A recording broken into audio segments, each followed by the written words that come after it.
and put the world under one global government controlled by the Illuminati. The group was originally composed of 32nd-degree Masons and used various Masonic lodges as recruiting grounds and fronts.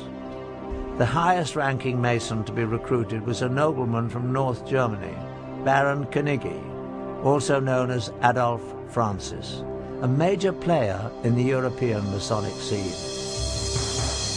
The Illuminati were extremely secretive, even identifying themselves and their chapters by assumed classical names. For example, Weishaupt was Spartacus, Knigge was Philo, the headquarters was Eleusis, Austria was Egypt, etc.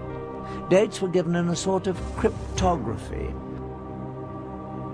Under Knigge's guidance, the ranks of the Illuminati grew to over 3,000. But so much rapid success also brought opposition. The Jesuits especially had fought the Illuminati from the first, and eventually all priests became its active enemies. The Catholic Church went on the offensive against the secret brotherhood. In fact, priests raised so much opposition that the governor of Bavaria declared the Illuminati to be an outlaw conspiracy by edict in 1784. Many Illuminati were imprisoned, and some, including Weishaupt, were forced to flee the country. Soon, not only Illuminism, but also Freemasonry was forced out of Bavaria. By the end of the 18th century, the Illuminati seemed to have completely disappeared everywhere. But the Illuminati was not really gone any more than the secret societies that preceded them. They just went underground and added one more item to their list of dark goals: infiltrate and bring down the Catholic religion. When we look around the world today, what do we see of the secret societies?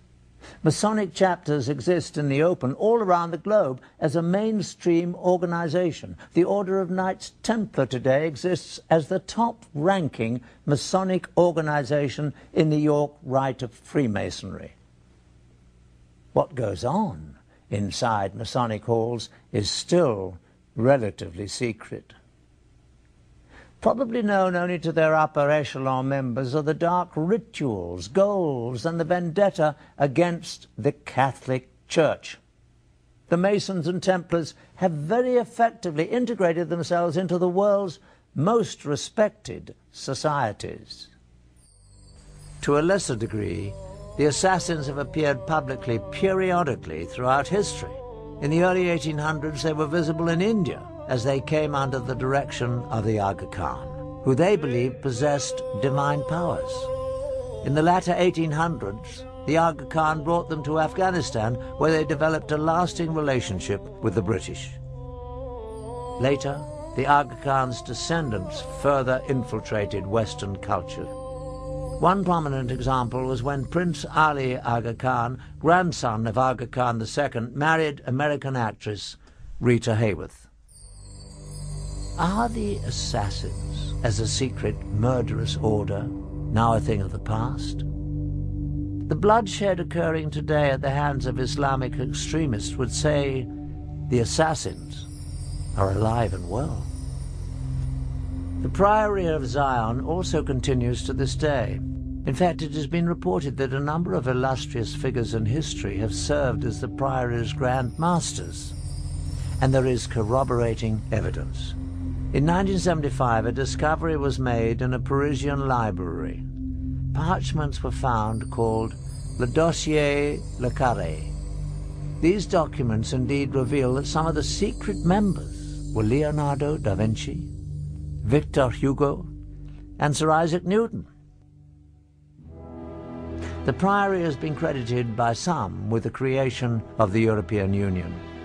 Former President of France, François Mitterrand, was believed to be a member of the Priory, and many other powerful people. As for the Merovingian bloodline the Scions were pledged to protect, it continues on. Through incestuous intermarriage, most of the royal families of Europe can claim Merovingian descent. And it is said that from these royal families have come all 44 of the United States presidents. These connections around the world through the Priory of Zion provided the Illuminati with the means to influence politics and power around the globe. But what about the most secret society of them all? Adam Weishaupt's Illuminati, the brotherhood that vowed to bring all the other secret societies together to control the world. Is it still actively pursuing its diabolical plan of world domination? Indeed, shocking new facts that we have uncovered reveal that it is stronger than ever today. Studying a top-secret society is much like studying the current of a lake. The ripples on the surface give us clues to know what is going on in the darkness below. The Illuminati's grand plan required that it infiltrate the governments of all countries around the world. In our extensive investigation, we focused on just one target, the former Soviet Union, to see how it was manipulated by the Illuminati. An effective way to gain control of a government would be to penetrate its intelligence structures. Newly released information from the files of the KGB provides some unprecedented insight. Now that the Cold War is over, some highly classified information is being smuggled out of carefully guarded vaults in what used to be the Soviet Union. With the change to a market economy here, many items never before available to Russians are finding their way to the black market. They say that everything is for sale in the new Russia, including state secrets and the spies who kept them. After the collapse of the Soviet Union came the dissolving of the KGB. The new government formed its own new security and intelligence agencies, employing many of the old KGB personnel, but leaving many without jobs. Even those with employment were often not paid as promised. We found that many former KGB employees were eager to give first-hand accounts of their classified activities within the agency for the right price. However, when the subject of the Illuminati was introduced, no amount of money could induce anyone to talk about it. We took this as a definite sign that we were on the right track and getting dangerously close to uncovering the presence of the secret brotherhood within the KGB. The former KGB employees were willing to direct us to black market sources where we might obtain further information, but at our own peril. Though most leads proved to be ultimately unproductive, we found that with perseverance, money, and a bit of luck, it is possible to acquire classified Soviet documents. Using a hidden camera, we recorded numerous meetings over a period of months in which we attempted to obtain relevant materials. This transaction between one of our Moscow contacts and black market dealers proved to be one of the more successful ventures, though, as you'll see, not without a few tense moments.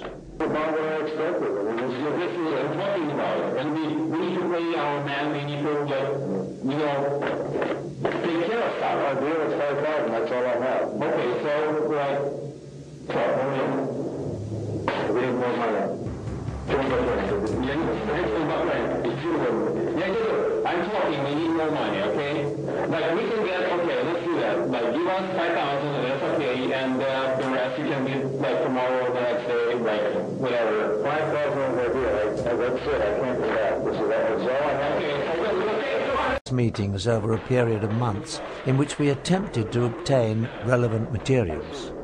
This transaction between one of our Moscow contacts and black market dealers proved to be one of the more successful ventures, though, as you'll see, not without a few tense moments.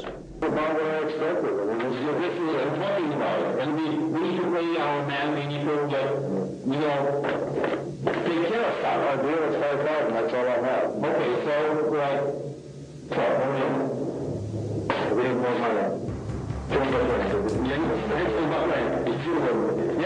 I'm talking, we need more money, okay?